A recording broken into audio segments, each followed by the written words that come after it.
Девојче малтретирано од група врсници во аеродром. Избуден тинејџер во Ченто. Врсничко насилство се случи и во Ѓорче. А неудобна имаше и во Штип. Македонските училишта и улици стана пориште за алармантен бран врсничко насилство. Кои се причините за оваа ескалација? Каде потврли системот и што треба да променат родителите за да ги заштитат своите деца? Анализираме како да се препознаат првите знаци на опасност и како заеднички да изградиме безбедна средина за нашите деца. Стручни одговори бараме од професор доктор Славица Арсова Хаджи Ангелковска, директорка на психијатрија. Доктор Арсова, кои се најјасните сигнали кои што ни покажуваат дека едно дете е жртва на врсничко насилство? Постојат повеќе показатели, зависи за колкаво дете станува збор. Доколку станува збор за мало дете, да кажеме во рана училишна возраст или предучилишна, да ги прескокнеме тие од предучилишна возраст, да зборуваме за деца кои што одат на училиште. Доколку станува збор за помало дете, прво, второ, трето одделение, тогаш се различни показателите, доколку станува малку за поголемо дете или за адолесцент би биле други. Во секој случај, доколку зборуваме за деца, промените кои што се случуваат на психолошки план, најчесто се гледаат преку промени во нивното однесување. Значи, многу ретко е да дете знае да препознае, мало дете особено, да каже како се чувствува, да опише како се чувствува, туку тоа ќе ви покаже. Доколку станува збор за мало дете, често се случува врсничко насилство и кај мали деца, значи и во прво одделение, и второ, и во трето, и особено и во прво одделение.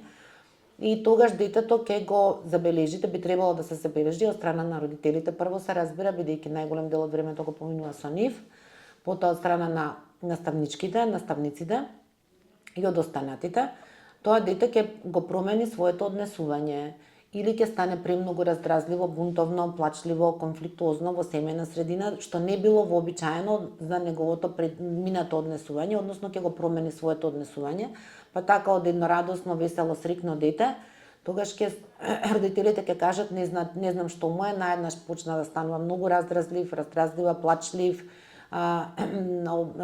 конфликтен во семејна средина, да се кара дали со семејните членови, дали со братче, сестричка ако има, или евентуално со другарите. Или друго ќе покаже повлекување, значајно повлекување, па ќе од темпераментно да кажеме или од живо и радосно игриво дете, тогаш ќе стане дете кое што е молчаливо, тивко, повлечено, не сака да оди да се игра надвор, да кажеме со другари, другарки, не сака да оди во училиште, одбива да оди во училиште.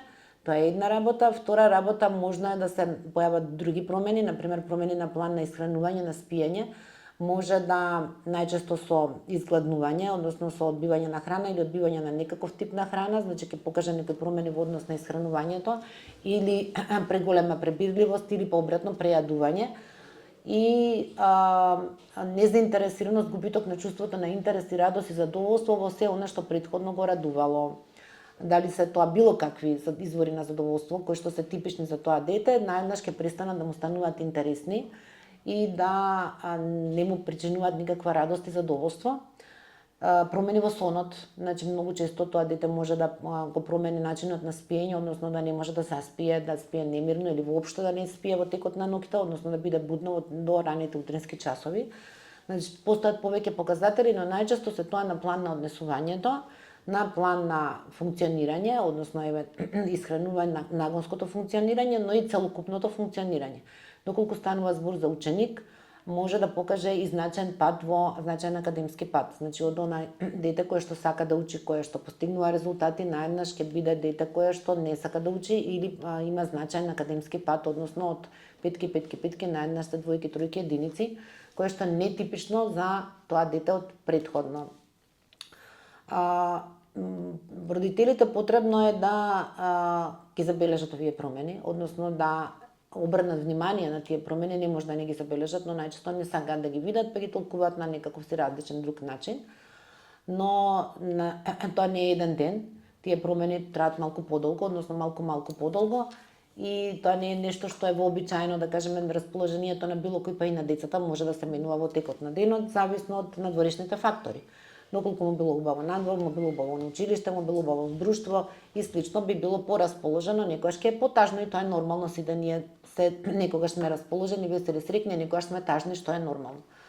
но доколку сето тоа трае подолго време, недела, две и повеќе, најчесто трае повеќе, тогаш потребно е да бидат загрижени родителите. Исто така можно е децата да се и тоа да почнат да се оплакуваат на телесни симптоми, значи на болки во различни делови од телото кои што немаат никаква основа, ова органска основа, но да се оплакуваат болки во стомакот, болки во грлото, болки во главата и слично, кои што се зачестени и тогаш исто е потребно да родителот размисли што е причината за ваквото однесување, односно за ваквите поплаки, бидејќи ретко дете ќе знае да ви опише точно како се чувствува. Тоа е едната причина, односно да ви каже јас сум депресивен, и јас мене мислам тоа е речиси невозможно, или некои други дефинирани чувства, но или тоа е едно што не знае да опише, особено доколку станува збор за мало дете, но ќе ви покаже, дури и помало дете во предучилишна установа. И тоа ќе покаже. Ќе направи регрес, например, да речеме дете кое што има 5-6 години или 4-5 години, кое што веќе одамна знае да ги одржува хигиенските навики, односно да оди во да не муча во пелени, да не кака во пелени, тогаш најнаш ќе се врати назад. И ќе се врати назад или па ќе не само во однос на бихевиоралните промени, односно во однос на ова хигиенските навики, туку и со целокупното однесување ќе се врати назад 1, 2 или 3 чекори поназад, значи на некоја возраст која што би била година, 2 и така натаму поназад. Покрај тоа, покрај чувството, тоа што не можат да ги јасно изразат, да ги дефинираат и да ви ги опишат како на возрастен тие своји потешкоти на психолошки план и ги покажуваат, исто така постои нешто друго, кај оние деца кои што трпат насилство од страна на било кој, дали станува збор за семејно насилство, дали станува збор за насилство од некои блиски роднини кои што се повозрастни, односно кои што се возрастни, не се деца, или станува збор за врсничко насилство, тоа дете нема само чувство на тага, туку најчесто е чувство на страв и на срам и чувство на вина. А кажете ми, како родителите да препознаат дека нивното дете е насилник и како да го признаат тоа? Како да препознаат дека е насилник? Прво, детето што е насилник, можно е дома да не покажува, можно и да покажува, можно и да не покажува, имате различни ова типови на деца кои што имаат насилно однесување. Можно е дома да биде бубачка, односно да биде многу мирно, нели, многу мирно, исплашено е, потоа што не е тоа мирно дете, туку е тоа исплашено дете, и во семејна средина да не покажува, но можно и да покажува.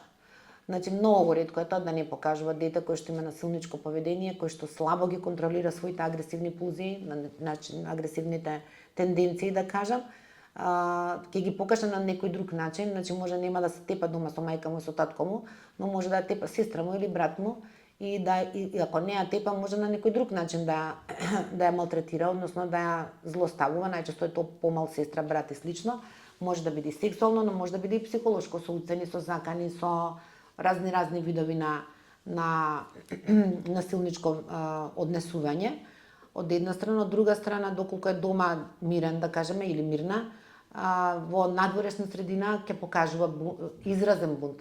Очекува на адолесцентите да имаат бунт. Тоа е адолесцентен бунт и тоа е нормален и така треба. Тогаш треба да се бунтуваат затоа што тоа е процес на растење, додека да станат личности, односно да се борат за своето место под сонцето. Но тоа е адолесцентен бунт, тоа не значи деструкција и не значи агресија. Доколку такво дете кое што има насилничко однесување, еве дома не покажува значајни знаци на такво однесување, надвор секако ќе покаже. Значи тоа е и во училиште, и тоа е во надворешната средина. Така да ќе дознаат, мислам ќе им каже некој, или ќе го видат.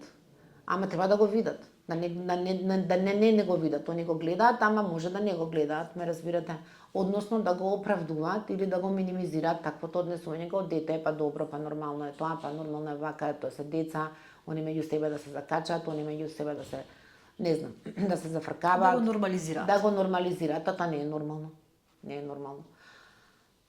Конфликти меѓу адолесцентите има и добро е да има. Значи да се расправаат, односно да се надмудруваат, да се обидуваат, да се докажат кој е попаметен, мислам тоа е очекувано и тоа е исто процес на адолесценција, процес на растање, нели? Се бориш за своето место под сонцето, па ќе кажам, за твоето да биде најважно, најпаметно и така. На тој начин се гради и самодовербата, но малтретирање на некој друг никогаш не е нормално и никогаш не е прифатливо. Никогаш во ниеден случај. Како треба да реагираат родителите во училиштето, професорите, наставниците, педагозите, кога ќе ги забележат овие симптоми? И во едниот и во другиот случај треба да реагираат. Треба да им кажат на родителите, прво и основно. Значи треба да ги викнат мајката и таткото, добар ден, добро утро, вашето дете има вакви показатели кои што укажуваат на насилно однесување или укажуваат на тоа дека евентуално трпи насилство. Заради тоа што знаете треба да препознаат наставниците и дете што трпи насилство од страна на семејство. Многу е често тоа. Ова дете кое што има дете кое што трпи семејно насилство различно се однесува односно на другите деца и тоа се гледа и тоа се препознава. И наставниците се обучени тоа да го препознаат, треба да го препознаат и треба да пријават. Доколку не пријават на родителите, има служби кај што треба да се пријави, обавезно. А како да го охрабриме тоа дете кое што е жртва на врсничко насилство, самото да пријави? Значи имате ситуации каде што тоа дете, не знам какви им се родителите. Ме разбирате, имате различни семејства. Имате семејства каде што има насилство. Имате семејства каде што има и физичко насилство, имате семејства каде што има психолошко насилство, имате семејства каде што родителите се премногу со премногу авторитарно однесување, каде што детето се плаши да каже дома. Да. Имате родители кои што ги критикуваат цело време своите деца и да ги омаловажуваат, и тоа е насилство. И сега доколку вие имате дете кое што дома е омаловажувано од страна на неговите родители дека тебе не те бива, не си способен, ваков си, таков си, и се исто така етикетира како помалку вреден, заради тоа што не е тепач, например, или тепачка, или не знам што, тогаш многу е мала можноста да тоа дете каже дома, заради тоа што ќе се потврди она за кое што е и од дома нарекуван. Зборам, затоа ви викам дека има различни семејства. Имате семејства кои што се охрабрувачки. Затоа што доколку детето не расте во безбедна и сигурна и поддржувачка средина, тогаш тоа дете наместо во индивидуа утре други ден кој ќе порасне во индивидуа која што има самодоверба, чувство на сигурност, на безбедност, на самостојност, пред се и на слобода да бира, да се движи низ животот, да има чувство на автономија, но и на храброст, нели, да напредува, амбиција, тогаш тоа дете ќе биде од другото, ќе биде исплашено, ќе биде инхибирано, ќе биде повлечено, ќе биде несигурно, со чувство на небезбедност и намалена самодоверба. Или ќе стане жртва, или ќе стане насилник. И дополнително кога насилникот му нагласува да не го пријави случајот, како во последниот конкретен случај, 99%. Уште поголемо во најголем дел од ситуациите каде што имате насилство е така. Дали станува збор за врсничко насилство кај деца, овие се поголеми деца, или кај семејно насилство, најчесто е така. Најчесто насилникот ви вика да не си се осмелил да пријавиш во полиција. Да не си се осмелил да кажеш на мајка ти, на татко ти, заради тоа што доколку кажеш ќе му направам тоа и тоа, да речеме, има разни закани. Секојаш оди тоа со закана. Доколку кажеш ќе му направам нешто на брат ти, на сестра ти, на мајка ти, на татко ти, на баба ти, на дедо ти, на не знам кој, а доколку се осмели, не може да пријави дома, тогаш ќе пријави во школа, ќе пријави во училиште. Ќе каже на било кој, ќе каже на наставничка, на класен раководител, на педагог, на психолог, на директор, на кој што го чувствува близок во училишната установа. Тоа е местото каде што прво може да се побара помош. Второ е полиција. Било сите деца ти се големи, знаат да отидат во полиција. И да отидат во полиција да побараат помош. Значи, едноставно, институционална оваква разрешница да има. Секогаш да имаме доверба во институциите. Доколку немаме, нема ни да работат. Нема ни да проработат. Каде да се бара вината за врсничко насилство? Тоа е широко. Многу широко. Ако го земеме ние семејството како базична единка, имате семејство, имате потесна социјална средина, поширока социјална средина и на крај имате општество. И сега од кај сакате да почнеме? Сакате од семејството или сакате од општеството? Ајде ќе почнеме обратно. Не, овој пат ќе почнеме од општеството. Доколку општеството како систем, бидејќи семејството е систем, ние го третираме како систем, нели? Исто само е помал систем, па имате поголем систем, па најголем систем. Училиштето исто е дел од системот, средината, малото, но имаме општество, држава. Доколку општеството праќа пораки дека се амнестира насилното однесување, и тогаш пораките одат, значи немате супер его на ниво на општество. Ме разбирам, немате нешто кое што не кара и кое што вика ова е дозволено, тоа е недозволено, ова е прифатливо, тоа е неприфатливо, ова е морално, етички, тоа не е. И сега ако сакате така одгоре, и немате такви пораки, после тоа се симња надоле, се симнува надоле и многу е голем ризикот да и на ниво на семејство, односно тие пред да станат семејство, пред да станат некој маж и жена и да имаат деца, биле некакви си по индивидуи. Тие самите не створиле соодветни капацитети за здраво суперего, односно лично, како ние сите имаме суперего, кое што е развојно. И се кај некој го има, кај некој го нема, кај некој ние викаме атрофирано, односно рудиментирано, едноставно не се развило и па од неговите пародители е тоа и така натаму.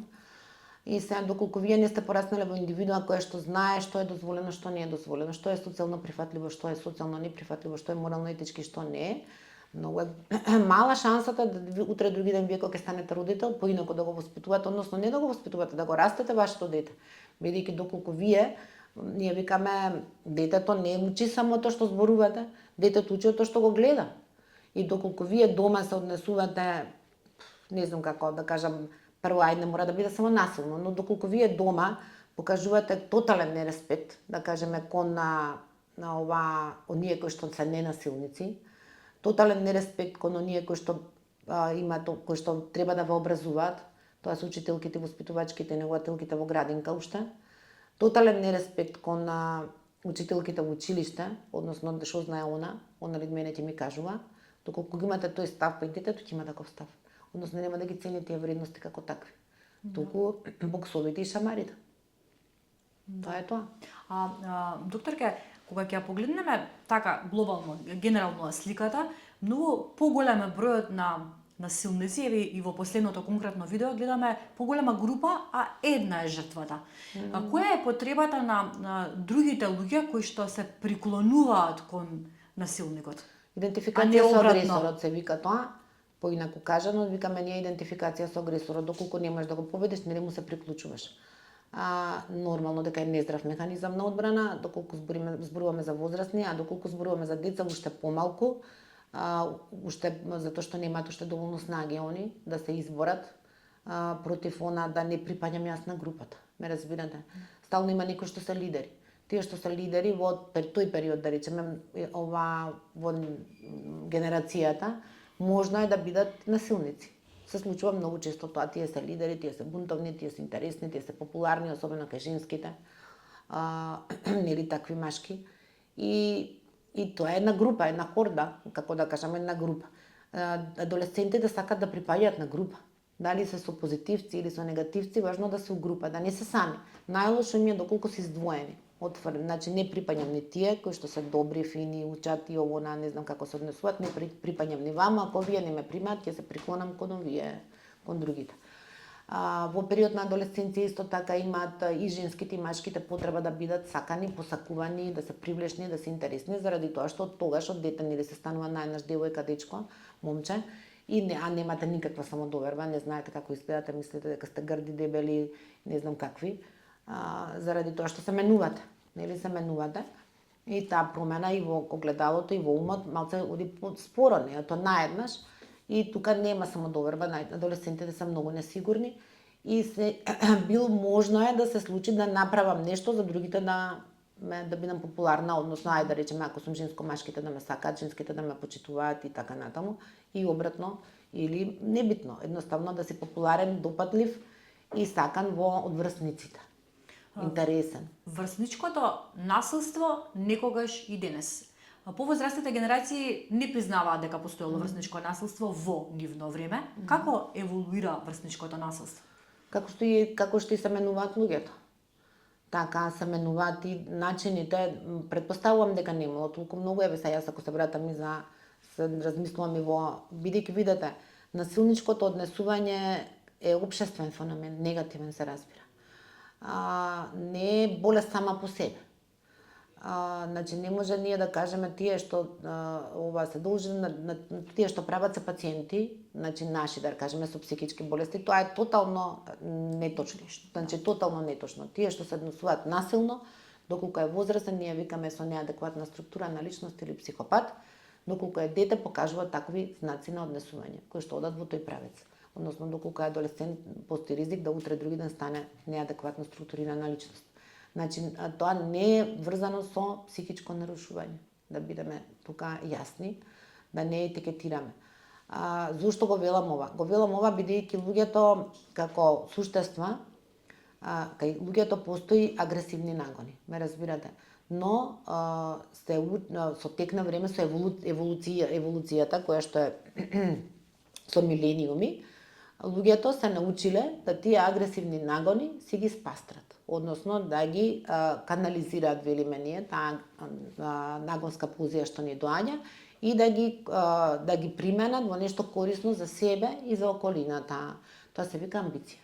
Значи јас да учам, да напредувам, да создавам нови работи, да градам, да не е важно да правиш некои други работи, може да градиш и куќи, може да се занимаваш со занает, може да наука да правиш и слично, тоа се вика амбиција.